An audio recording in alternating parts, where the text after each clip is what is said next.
আল্লাহ পাক আদম আলাইহিস সালামকে সৃষ্টি করলেন নিজ হাতে। সূরা সাদের মধ্যে আল্লাহ পাক বলেছেন খলাকতু বিয়াদাই, আমি নিজ হাতে ওকে সৃষ্টি করেছি। আল্লাহর হাত কেমন সেটা ব্যাখ্যা করার দরকার নাই, এগুলো নিয়ে চিন্তা করতে যাবেন না। আল্লাহ পাকের মতোই, কারোর সাথে সাদৃশ্যপূর্ণ নন। আল্লাহ পাক এবার আদম আলাইহিস সালামকে সৃষ্টি করে নাম শিক্ষা দিলেন।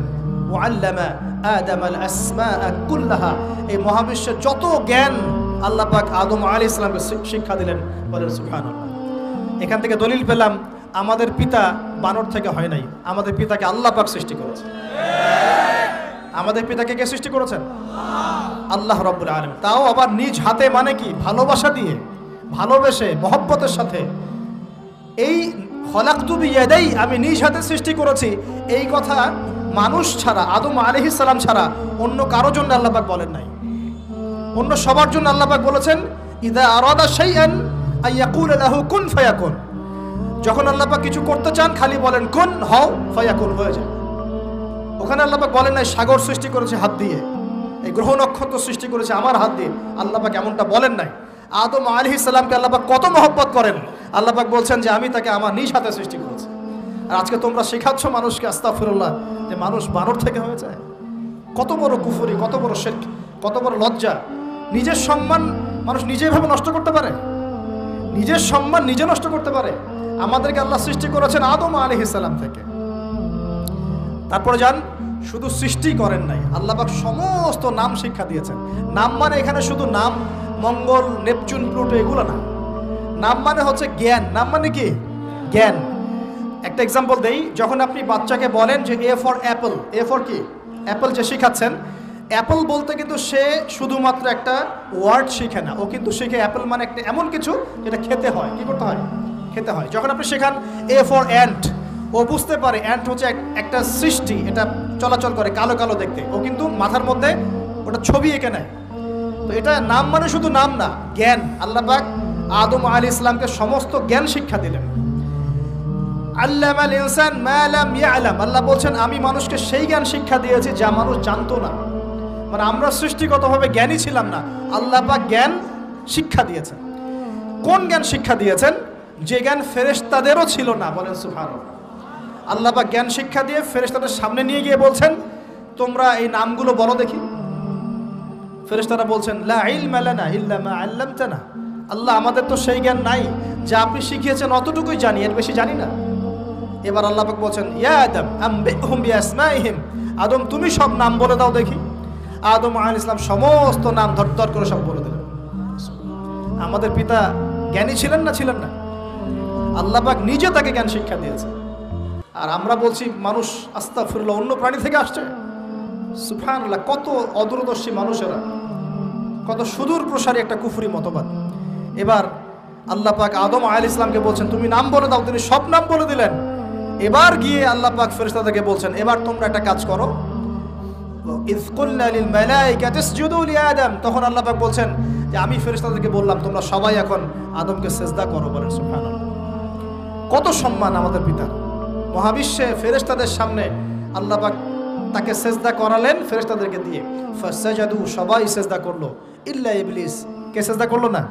ইবলিস। এখানে একটা বিষয় মনে রাখেন, আমাদের পিতাকে কিসের কারণে সম্মানিত করা হয়েছে?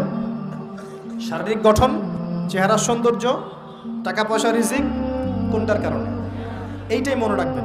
মুসলিম উম্মাহ যদি আজকে সারা বিশ্বের নেতৃত্ব দিতে চায়, সবাইকে জ্ঞানী হতে হবে, জ্ঞানের বিপ্লব ঘটাতে হবে। বলেন সুবহানাল্লাহ। বলেন আমিন। এই জ্ঞানের বিপ্লব ঘটাতে পারলে ইনশাআল্লাহ মুসলিম উম্মাহ আবার সেই জায়গায় যাবে যেখান থেকে আমরা এসেছি। জ্ঞান ছাড়া আমরা কিচ্ছু করতে পারবো না। আর এই জ্ঞান মানে শুধু একমুখী শিক্ষা নয়, জেনারেল শিক্ষা, ইসলামিক শিক্ষা, এই দুইটাকে হারমোনিয়াসলি কম্বাইন্ড করতে হবে, করে এমন জ্ঞান অর্জন করতে হবে যেই জ্ঞান দিয়ে বিশ্বকে আমরা চ্যালেঞ্জ করতে পারি। এটাই এই বিশ্বের সবচেয়ে বড় চ্যালেঞ্জ এখন, মুসলিমদের সবচেয়ে বড় চ্যালেঞ্জ এখন এটাই। ইসলামিক শিক্ষা এবং জেনারেল শিক্ষাকে একত্রিত করে এমন প্রজন্ম তৈরি করা যে প্রজন্ম আগামী দিনে উম্মাকে নেতৃত্ব দেবে ইনশাআল্লাহ। এই একটা কাজ যদি কেউ করে যেতে পারে, আল্লাহ পাক তৌফিক দেখ। আমরা দোয়া করি আল্লাহ পাক এমন নেতা আমাদের উপরে নিয়ে আসুক যারা এরকম প্রজেক্ট লঞ্চ করতে পারে। বলেন আমিন। দোয়া করতে কোনো সমস্যা? অথবা যদি কেউ হাল না ধরে, আল্লাহ পাক যেন এমন কিছু মানুষ তৈরি করে দেন যারা এই জ্ঞানতাত্ত্বিক বিপ্লব নিয়ে কাজ করবে ইনশাআল্লাহ। এটা সবচেয়ে ইম্পর্টেন্ট কাজ এখন, না হলে আজকে থেকে 20-30 বছর পরে এই প্রজন্মকে আপনি আর খুঁজে পাবেন না। দেখবেন এমন প্রজন্ম চলে আসছে যারা বলবে আল্লাহর সাথে আমাদের কোনো সম্পর্ক নাই, নামাজ পড়বে না, রোজা রাখবে না, যাকাত দিবে না, আল্লাহকে চিনবে না। দেখে নিয়েন, আমরা দোয়া করি এমনটা না হোক, কিন্তু যদি আমরা হাল ছেড়ে দিই এখন এমনটাই হবে সব। এটা খিদিরের দৃষ্টিভঙ্গি দিয়ে আপনাদেরকে বললাম। জ্ঞানতাত্ত্বিক রেভলিউশন দরকার। যদি কেউ কোনো উদ্যোগ না গ্রহণ করে, অ্যাটলিস্ট বাসায় পারিবারিকভাবে হলেও আপনাকে শেখাতে হবে সন্তানকে, কোনো অপশন নাই। এবার ফাসাজাদু, সবাই সেজদা করেছে ইল্লা ইবলিস, ইবলিস করে নাই। কেন করছে না ইবলিসের সমস্যাটা কি? ইবলিসকে আল্লাহ পাক জিজ্ঞাসা করছেন, আল্লাহ পাক জিজ্ঞাসা করছেন মা মানাআকা আল্লা তাসজুদা ইযা আমারতুক, আমি তোমাকে আদেশ করলাম আদমকে সেজদা করতে, কে তোমাকে নিষেধ করলো সেজদা করতে? ইবলিস বলছে বেশি চালাক, বেশি বোঝে যারা, অতিরিক্ত বুদ্ধিজীবী। ইবলিস ছিল বেশি বুদ্ধিজীবী। ইবলিস ছিল কি? অতিরিক্ত মাত্রার বুদ্ধিজীবী। আছে না আমাদের সমাজে এরকম কিছু মানুষ? ও বলছে খালাকতানি মিন নার, আমাকে সৃষ্টি করেছেন আগুন দিয়ে, আগুন তো সুপিরিয়র মাটির চাইতে। ও খালাকতাহু মিন তিন, আর আপনি এই আদমকে সৃষ্টি করেছেন মাটি থেকে, কাদা মাটি দিয়ে, আমি কেন আদমকে সেজদা করতে যাব? যুক্তি, অতি যুক্তিবাদী, অতি বুদ্ধি। আল্লাহ পাক বলছেন ফাখরুজ মিনহা ফাইন্নাকা রাজিম, এখান থেকে বের হয়ে যাও, তুমি অভিশপ্ত। ফাইন্না আলাইকা লা'নাতা ইলা ইয়াউমিদ্দিন, আমার আদেশ লঙ্ঘন করার কারণে কিয়ামত পর্যন্ত তোমার উপর লানত, অভিশাপ বর্ষিত। আল্লাহ পাক তাড়িয়ে দিলেন, একদম থ্রোন অ্যাওয়ে। আমরা বলি না আউযু বিল্লাহি মিনাশ শাইতানির রাজিম, রাজিম শব্দের মানে হচ্ছে বিতাড়িত, থ্রোন অ্যাওয়ে, কার্সড, যাকে অভিশাপ করা হয়েছে। এবার ভালো করে শোনেন প্রিয় ভাইরা, ইবলিসের এই স্টেটমেন্টগুলো শোনেন। এবার ইবলিস বলছে রব্বি আনজিরনি ইলা ইয়াউমি ইউবআসুন, এই স্টেটমেন্টটা ভালো করে শোনেন। ইবলিস বলছে রব্বি, হে আমার রব। ইবলিস বলছে রব্বি, হে আমার রব। ইবলিস বলছে রব্বি, হে আমার রব, আমাকে অবকাশ দিন, আনজিরনি, আমাকে অবকাশ দিন, ইলা ইয়াউমি ইউবআসুন, কিয়ামত দিবস পর্যন্ত। ইবলিস আল্লাহকে বিশ্বাস করে কি করে না? ইবলিস আস্তিক না নাস্তিক বলেন? ইবলিস বলছে রব্বি, রব্বি মানে কি? হে আমার রব। রব্বি মানে রব না, রব্বি মানে আমার রব। রব্বুন মানে রব, রব্বুহু তার রব, রব্বুহুম তাদের রব, রব্বুকা মানে তোমার রব, রব্বুকুম মানে তোমাদের রব, রব্বি মানে কি? আমার রব, রব্বুনা আমাদের রব। এটা গ্রামার, বুঝতে পারছেন? ইবলিস বলছে রব্বি মানে কি? হে আমার রব, আনজিরনি, আমাকে অবকাশ দিন, ইলা ইয়াউমি ইউবআসুন, কিয়ামত দিবস পর্যন্ত। ইবলিস আস্তিক না নাস্তিক? তাহলে এখন বলেন তো, আমরা যারা দুনিয়াতে আল্লাহকে অস্বীকার করছি তারা ইবলিসের চেয়ে বড় না ছোট? দলিল দিলাম তো, নাকি এমনি এমনি বললাম? আচ্ছা, আল্লাহ পাক বলছেন যাও, ফাইন্নাকা মিনাল মুনজারিন, তোমাকে অবকাশ দেয়া হলো, কারণ কিয়ামত পর্যন্ত সময় আল্লাহর কাছে খুব বেশি কিছু না, এক দিনেরও কম, অল্প সময়, একটা সকাল একটা সন্ধ্যার মতো। ঠিক আছে, দিলাম, যাও। এবার ইবলিস চ্যালেঞ্জ করছে। এই চ্যালেঞ্জটা আমাদের সবাইকে মনে রাখতে হবে, সারা জীবন ইবলিসের এই স্টেটমেন্টটা মনে রাখতে হবে। সেটা কি? ইবলিস বলছে ফাবিমা আগওয়াইতানি, সূরা আরাফ পড়ে দেখবেন। ইবলিস বলছে ফাবিমা আগওয়াইতানি, আপনি যে আদমের কারণে আমাকে আজকে বের করে দিলেন জান্নাত থেকে, লাআকুদান্না লাহুম সিরাতাকাল মুস্তাকিম, আমি সেই আদমের সরল পথে ওত পেতে বসে থাকবো, চুপটি ঘাপটি মেরে বসে থাকবো, ঘাপটি মেরে ওর জন্য বসে থাকবো। আর সুম্মা লাতিয়ান্না মিন বাইনি আইদিহিম, আমি অবশ্যই তার সামন থেকে আসবো। সুম্মা লাতিয়ান্নাহুম মিন বাইনি আইদিহিম, আমি আদম সন্তানদের সামন থেকে আসবো, সামন থেকে মানে সরাসরি ওয়াসওয়াসা দিব। ওয়া মিন খালফিহিম, পেছন থেকে আসবো মানে পিছন থেকে ওয়াসওয়াসা দিব। ওয়া আন আইমানিহিম, ডান দিক থেকে ওয়াসওয়াসা দিব। ওয়া আন শামাইলিহিম, বাম দিক থেকে আসবো। ওয়ালা তাজিদু আকসারাহুম শাকিরিন, আপনি বেশিরভাগ আদম সন্তানকে শুকরগুজার পাবেন না। ইবলিস ঠিক বলেছে না ভুল বলেছে? বেশিরভাগ মানুষ নামাজ পড়ে না, বেশিরভাগ মানুষ সুদ খায় কি খায় না, বেশিরভাগ মেয়ে এখন বেপরদায় চলে কি চলে না, বেশিরভাগ মানুষ এখন অন্যায় করে কি করে না, বেশিরভাগ মানুষই আল্লাহ থেকে দূরে চলে। ইবলিস কিন্তু ঠিকই বলেছে, ঠিক বলে নাই? আচ্ছা, আল্লাহ পাক বলছেন ঠিক আছে যাও, তোমার চ্যালেঞ্জ তোমার জায়গায়, তবে আমার বান্দারা যদি সারা জীবনও অন্যায় করার পরে একবার, যদি খালি একটাবার মন থেকে তাওবাতান নাসুহা মানে প্রকৃত তওবা করে, খালেস তওবা করে, আল্লাহর কাছে ফিরে আসে, বলে আস্তাগফিরুল্লাহ, আল্লাহ আমাকে মাফ করে দাও, রব্বিগফির ওয়ারহাম, আল্লাহ মাফ করো, ক্ষমা করো, আস্তাগফিরুল্লাহাল্লাযী লা ইলাহা ইল্লা হুয়াল হাইয়ুল কাইয়্যুম ওয়া আতুবু ইলাইহি, বা আমার কাছে একটা বার যদি মাফ চায়, ক্ষমা চায়, তার সারা জীবনের গুনাহ আমি মাফ করে দেব ইনশাআল্লাহ। আর কি চাই? ওই যে বললাম না, আমাদেরকে ভালোবেসে আল্লাহ সৃষ্টি করেছেন। এবার ইবলিস চলে গেল, আর আদম আলাইহিস সালামের পাঁজর থেকে আল্লাহ পাক সৃষ্টি করলেন হাওয়া আলাইহিস সালাম। বলে সুবহানাল্লাহ। কারণ সঙ্গিনী ছাড়া আমরা চলতে পারবো না। পারবো? যারা চিরকুমার সঙ্গে নাম লেখাচ্ছ, এগুলো থেকে বের হয়ে আসো। এখন চিরকুমার থাকার টেন্ডেন্সি মানুষের। চিরকুমার থাকতে হবে কেন? সঙ্গীর দরকার আছে কি নাই? আছে। একা একা লাগে, মানুষ একা একা চলতে পারে না। ইব্রাহিম আলাইহিস সালাম একা চলে আসছেন, তার সাথে সারা আলাইহিস সালাম ছিলেন। আমাদের নবীজি যখন একা, তার সাথে খাদিজা রাদিয়াল্লাহু আনহা ছিলেন। ঠিক আছে? ঠিক একইভাবে আদম আলাইহিস সালাম একা একা জান্নাতে, আল্লাহ পাক তার পাঁজর থেকে সৃষ্টি করলেন কাকে? হাওয়া আলাইহিস সালাম। বলে রাখি, হাওয়া আলাইহিস সালাম ছিলেন পৃথিবীর সবচেয়ে সুন্দরী নারীদের একজন। দুজন নারীকে সবচেয়ে সুন্দরী বলা হয়। কয়জন? একজন হাওয়া আলাইহিস সালাম, আর একজন ইব্রাহিম আলাইহিস সালামের স্ত্রী সারা আলাইহিস সালাম। মনে থাকবে?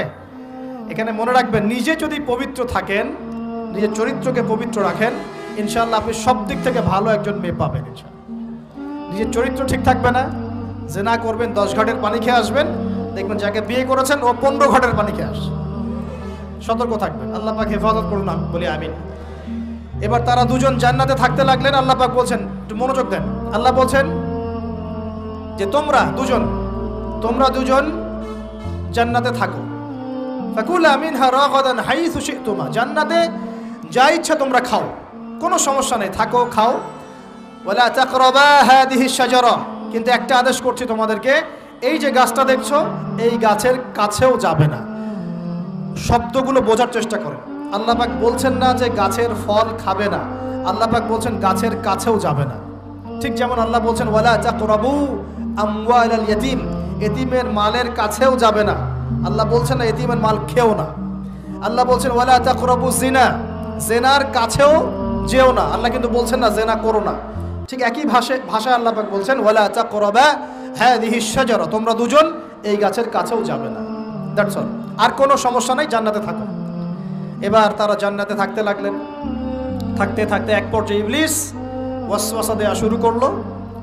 কি ওয়াসওয়াসা দিল যে আমাদের পিতা মাতা সেখানে চলে গেলেন? ভাবার বিষয় তো নাকি? কি এমন বলল ইবলিস যে তা আমাদের পিতা মাতা রিসিভড হয়ে গেলেন? এই কথাটা আছে সূরা তাহায়। কোন সূরা? সূরা তাহা পড়ে দেখবেন। আল্লাহ পাক বলছেন, ইবলিস আমাদের পিতাকে বোঝাচ্ছে, বলছে ইয়া আদম, হে আদম, হাল আদুল্লুকা, আমি কি তোমাকে জানিয়ে দিব, খবর দিব, আলা শাজারাতিল খুলদি ওয়া মুলকিন লা ইয়াবলা, এমন একটা গাছের কথা কি জানিয়ে দিব যেই গাছের কাছে গেলে বা তার ফল খেলে তুমি দুটো জিনিস পাবে, চিরস্থায়িত্ব পাবে, কোনোদিন মরবে না, আর বিশাল ক্ষমতার মালিক হবে। অন্য আয়াতে আসছে যে তোমরা ফেরেশতা হয়ে যাবে। এই দুটো কথা।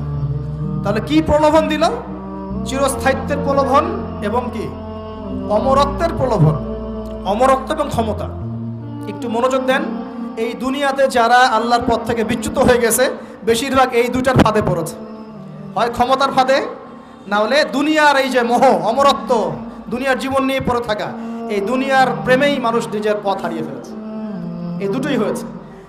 এক পর্যায়ে পিতা মাতা চলে গেলেন, ফল খেয়ে ফেললেন। যদিও বা ফল খাওয়ার কথাটা কোরআনে নাই, কোরআনে আছে তারা গাছের কাছে চলে গেলেন। কি হলো গাছের কাছে যাওয়ার পরে? ফালাম্মা যাকাশ শাজারা, আল্লাহ পাক বলছেন যখন তারা গাছের কাছে চলে গেলেন। ভাই লক্ষ্য করেন, যখন তারা গাছের কাছে চলে গেলেন, প্রথম যে ঘটনা ঘটলো, বাদাত লাহুমা সাওআতুহুমা, তাদের যে কাপড় ছিল জান্নাতের কাপড়, গায়ে কাপড়টা ধাপাস করে খুলে পড়ে গেল। এখানে যদি আপনার কাপড়টা খুলে যায় কেমন লাগবে? বা কেউ যদি জোর করে কাপড় আপনার খুলে ফেলে কেমন লাগবে? কেউ যদি 10 জন জোর করে ধরে আপনার কাপড় খুলে দেয় কেমন লাগবে? আপনি নিজের জীবনের চাইতে বেশি কাপড়টা ধরে রাখার দিকে মনোযোগী হবেন না? আমাদের পিতা মাতাকে শয়তান জান্নাতে ফেরেশতাদের সামনে নগ্ন করে দিল, কাপড় খুলে পড়ে গেল। তার মানে জান্নাতে আমাদের পিতা মাতাকে নগ্ন করেছে কে? ইবলিস। তাহলে দুনিয়াতে যারা এখন আমাদের গা থেকে কাপড় খুলতে চায়, বেপর্দায় চলতে চায়, পর্দাকে কুপ্রথা বলে, কুসংস্কার বলে, যারা বলে যে অশ্লীলতার বিপ্লব ঘটুক, পোশাকের কোনো বাধা ধরা নিয়ম না থাকুক, সবাই স্বাধীন। যারা নগ্নতা অশ্লীলতার প্রচার প্রসার চায়, যারা মুসলিমদের গা থেকে কাপড় খুলতে চায়, এরা তাহলে কার হয়ে কাজ করছে? যেই কাজ শয়তান করেছে জান্নাতে, ওই কাজই তারা করছে এখন জমিনে। কথা কি প্রমাণ করতে পারলাম? প্রথম দুর্ঘটনা কোনটা? প্রথম দুর্ঘটনা এটা নয় যে তারা আল্লাহর হুকুম আহকাম ত্যাগ করেছেন, আল্লাহকে অস্বীকার করেছেন, কুফরি করেছেন, শিরিক করেছেন, এগুলো হয়নি প্রথমে। সর্বপ্রথম দুর্ঘটনা হয়েছে গা থেকে কাপড় খুলে পড়ে গেছে, তাও জান্নাতে সবার সামনে। এবার আমাদের পিতামাতার কি অবস্থা চিন্তা করেন, লজ্জাস্থান প্রকাশিত হয়ে গেছে। এবার তারা জান্নাতের গাছের পাতা ছিঁড়ে ছিঁড়ে ছিঁড়ে গা এই লজ্জাস্থান ঢাকা শুরু করলেন। এটা সূরা আরাফের মধ্যে আছে। এবার আল্লাহ পাক তাদেরকে বললেন, আলাম আকুল লাকুমা, আমি কি তোমাদের দুজনকে বলি নাই, ইন্নাশ শাইতানা লাকুমা আদুউম মুবিন, শয়তান তোমাদের স্পষ্ট শত্রু, আমি কি তোমাদেরকে বলি নাই? এবার আমাদের পিতামাতা দরদর করে চোখের পানি ফেলে দিয়ে আল্লাহকে বলছেন, রব্বানা যালামনা আনফুসানা ওয়া ইল্লাম তাগফির লানা ওয়া তারহামনা লানাকুনান্না মিনাল খাসিরিন। এই দোয়া করার পর আল্লাহ পাক তাদেরকে মাফ করে দিলেন, বলে সুবহানাল্লাহ। কিন্তু জান্নাতে আর থাকা হলো না, জান্নাতে আর থাকা হলো না। আমরা অনেকে মনে করি এই ঘটনার কারণে হয়তো আল্লাহ পাক তাদেরকে নামিয়ে দিয়েছেন, এই কথাও ঠিক না। কেন ঠিক না? কারণ আল্লাহ পাক দুনিয়া সৃষ্টি করেছেন আগে, আর আল্লাহ আগেই মানুষ সৃষ্টি করার আগেই আল্লাহ পাক বলেছেন দুনিয়াতে আমার খলিফা পাঠাবো। তার মানে দুনিয়াতে যে আদম আলাইহিস সালামকে পাঠানো হবে এটা আগে থেকেই লেখা ছিল। এবার নামিয়ে দিচ্ছেন আল্লাহ পাক, কুল নাহবিতু মিনহা জামিআ, তোমরা সবাই এখন নেমে যাও। কে কে নেমে যাও? আদম, হাওয়া, ইবলিস সব নেমে যাও। কোথায় নেমে যাও? দুনিয়াতে নেমে যাও। এই হাদিসটা কি জানেন? হাদিসটা শুনে রাখেন, এটা আখিরুজ জামান বা কিয়ামতের আলামত সংক্রান্ত হাদিসগুলোর মধ্যে পাবেন। আল্লাহর রাসূল সাল্লাল্লাহু আলাইহি ওয়াসাল্লাম বলেছেন, কিয়ামতের আগে আগে আমার উম্মতের মধ্যে, ভালো করে শোনেন, কিয়ামতের আগে আগে আমার উম্মতের মধ্যে একদল মানুষ বের হবে যারা মদ পানকে হালাল মনে করবে। কাকে? মদ পান করাকে হালাল মনে করবে। যারা বাদ্যযন্ত্র, গায়িকা, নায়িকা এগুলো নিয়ে নর্তকী নাচাবে রাতের বেলা, এগুলোকে হালাল মনে করবে। যারা অশ্লীলতা, বেহায়াপনাকে জায়েজ করে নিবে।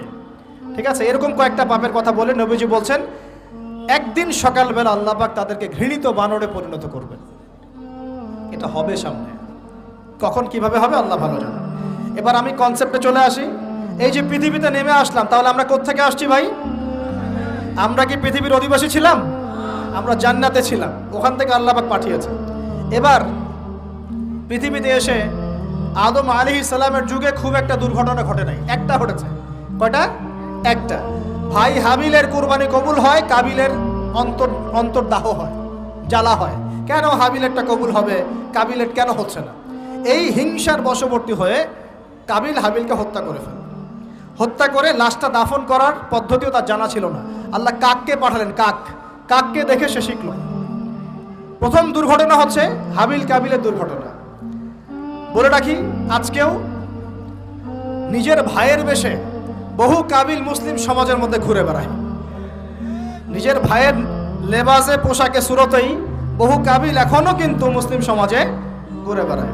তো আমরা কাবিলদেরকে কাবিলের পরিণতি সম্পর্কে সচেতন করতে চাই।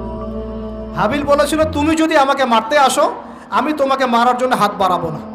হাবিল জান্নাতে যাবে আর কাবিল জাহান্নামে যাবে। কেন কাবিল জাহান্নামে যাবে? নবীজি বলেছেন, পৃথিবীর প্রথম হত্যাকাণ্ড সংগঠিত করেছে কাবিল। এই কারণে পৃথিবীতে যত খুন হবে, সমস্ত খুনের পাপের একটা অংশ কাবিলের আমল নামায় যোগ করা হবে। বলে নাউজুবিল্লাহ। একটা কথা মনে রাখবেন, সদকায়ে জারিয়া যেমন আছে, গুনাহে জারিয়াও আছে। একটা মদের দোকান দিয়েছেন, যত মানুষ মদ খাচ্ছে, সমস্ত গুনার একটা অংশ আপনার কাঁধে আসছে। সিনেমা হল করেছেন, মানুষ সারাদিন নেকটা ছবি দেখে, নগ্ন ছবি দেখে, যত মানুষ এখানে পাপ করবে, সমস্ত পাপের একটা অংশ আপনার কাঁধে যাবে। আবার একটা মাদ্রাসা করেছেন, যত মানুষ এখানে দ্বীনি ইলম শিখবে, এই নেকির একটা অংশ আপনি পাবেন ইনশাআল্লাহ। মরে গেলেও কবরে পাবেন ইনশাআল্লাহ। আল্লাহ পাক আমাদের সবাইকে সদকায়ে জারিয়া করার তৌফিক দেন, গুনাহে জারিয়া থেকে বাঁচিয়ে রাখুন। খুব খেয়াল রাখবেন, আল্লাহ পাক আমাদের হেফাজত করুন বলি আমিন।